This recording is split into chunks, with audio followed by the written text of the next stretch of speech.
Assalamualaikum warahmatullahi wabarakatuh. Ensiklopedia Al-Fatih kembali ke hadapan Anda untuk berbagi info Islami. Semoga menginspirasi aktivitas Anda hari ini. Dan jangan lupa klik tombol subscribe dan aktifkan notifikasi tombol lonceng agar tidak tertinggal berita terbaru dari Ensiklopedia Al-Fatih.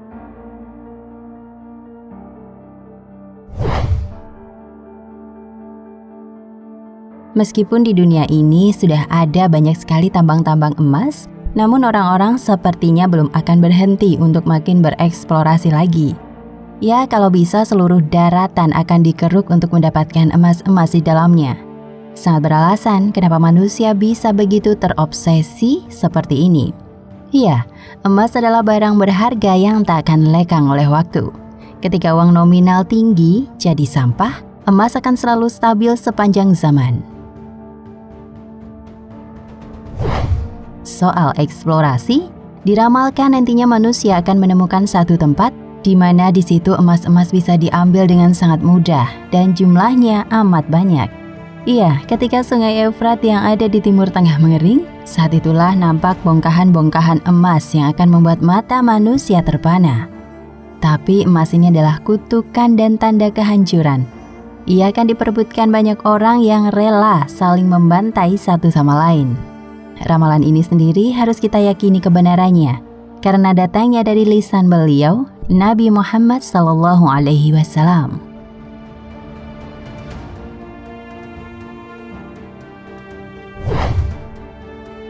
Sungai Efrat diramalkan akan kering. Dengan panjang kurang lebih sekitar 2.781 km, serta volume air sejumlah miliaran kubik. Rasa-rasanya mustahil bagi sungai Efrat untuk kering. Namun Rasul mengatakan jika nantinya sungai besar ini pada akhirnya akan benar-benar mengering. Dalam sebuah hadis yang diriwayatkan oleh Imam Bukhari, Rasul bersabda, sudah dekat suatu masa di mana sungai Efrat akan menjadi surut airnya. Sudah beberapa ratus tahun sejak Rasul mengatakan hal ini, namun Efrat belum kering-kering juga. Namun belakangan dikabarkan kalau sungai kuno ini mulai defisit jumlah airnya.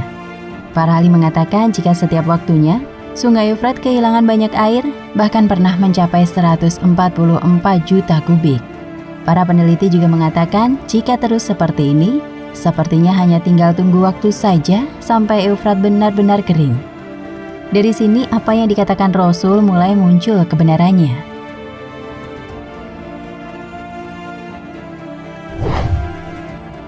Keringnya sungai Efrat membawa hal besar.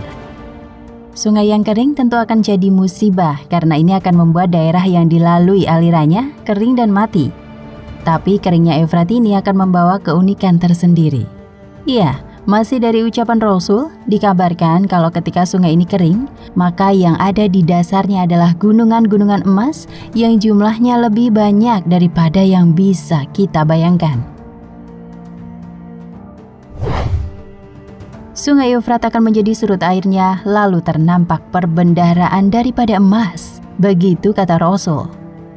Tapi munculnya emas ini bukannya membawa kebahagiaan, tetapi sebaliknya. Dunia akan perang untuk memperebutkan apa yang ada di sungai ini. Manusia-manusia yang terobsesi menguasai emas-emas ini akan bertarung sampai mati.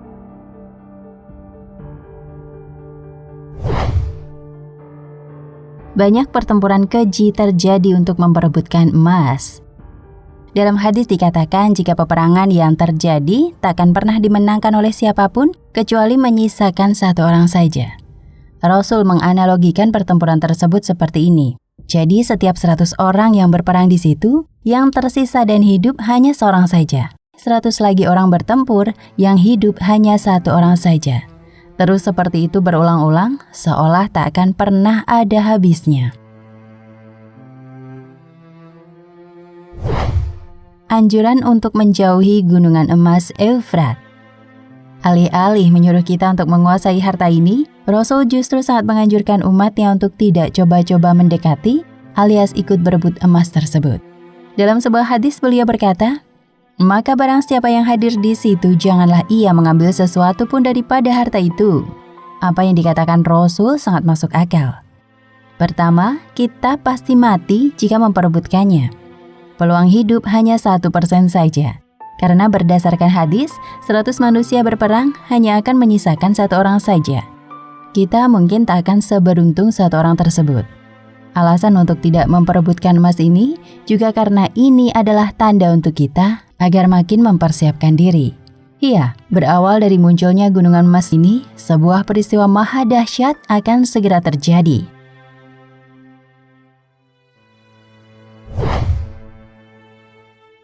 Emas Eufrat adalah tanda kiamat kubro. Iya, daripada sibuk mengambil 1 genggam emas di Eufrat, lebih baik kita mempersiapkan diri menjadi lebih baik dan lebih beriman lagi. Pasalnya, munculnya emas ini adalah salah satu tanda dari datangnya kiamat kubro, tragedi terakhir yang akan jadi penghujung kisah manusia di muka bumi. Hal ini juga tertuang dalam sebuah hadis yang diriwayatkan oleh Imam Bukhari. Rasul mengatakan, hari kiamat akan terjadi sebelum sungai Eufrat mengering dan menyingkapkan gunung emas. Setelah munculnya gunung emas Eufrat, maka berangsur-angsur dunia akan mengalami banyak keanehan yang jadi tanda kiamat lainnya. Hingga akhirnya kehidupan pun berujung dengan terciptanya kiamat. Iya, suatu saat nanti akan terjadi. Karena yang berbicara adalah Rasul sendiri. Kabar buruknya, sungai Eufrat memang perlahan semakin kering. Sepertinya kita mungkin sudah tidak punya banyak waktu lagi di dunia ini. Berdoa saja, mudah-mudahan kejadian ini baru akan muncul 100 atau 200 tahun lagi. Lalu, apakah yang dimaksud dengan gunung emas di sini adalah minyak bumi, sebagaimana yang disangka oleh sebagian orang? Meskipun minyak bumi sendiri dalam bahasa kita sering disebut dengan istilah emas hitam. Anggapan semacam ini adalah tidak tepat, dengan ditinjau dari beberapa sisi. Pertama, hadis di atas tegas menyebutkan gunung emas. Adapun minyak bumi secara hakikatnya bukan emas. Karena emas adalah barang tambang yang sudah kita kenal, berbeda dengan minyak bumi. Kedua, Nabi SAW mengabarkan bahwa air sungai Eufrat akan mengering, lalu tampaklah atau muncullah gunung emas tersebut, sehingga bisa dilihat oleh manusia. Adapun minyak bumi harus diambil dari dalam bumi dengan alat-alat tambang di kedalaman yang sangat jauh. Ketiga, Nabi SAW mengkhususkan sungai Eufrat saja tanpa menyebutkan sungai atau lautan yang lain. Sedangkan minyak bumi, sebagaimana yang kita ketahui, bisa ditambang dari laut atau dari dalam bumi, di tempat-tempat penambangan yang sangat banyak. Keempat, Nabi SAW mengabarkan bahwa manusia akan saling bunuh untuk memperebutkan simpanan ini.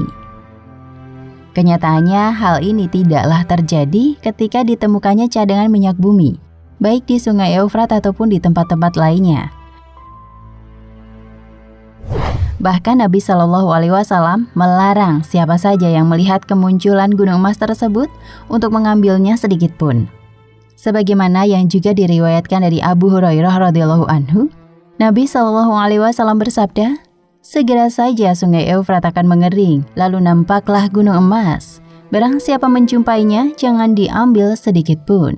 Hadis riwayat Muslim nomor 2894. Oleh karena itu, barang siapa yang menganggap bahwa yang dimaksud dengan gunung atau simpanan emas tersebut adalah minyak bumi, konsekuensinya adalah melarang siapapun untuk menambang atau mengambil minyak bumi sebagaimana larangan dalam hadis di atas. Tentu saja, tidak ada satupun yang berani mengatakan demikian. Semua ini adalah bukti bahwa memaknai gunung emas dengan minyak bumi adalah anggapan yang tidak tepat dan mengada-ada. Wallahu a'lam bishawab. Nah, pemirsa Ensiklopedia Al-Fatih, sampai di sini perjumpaan kita kali ini. Semoga menginspirasi.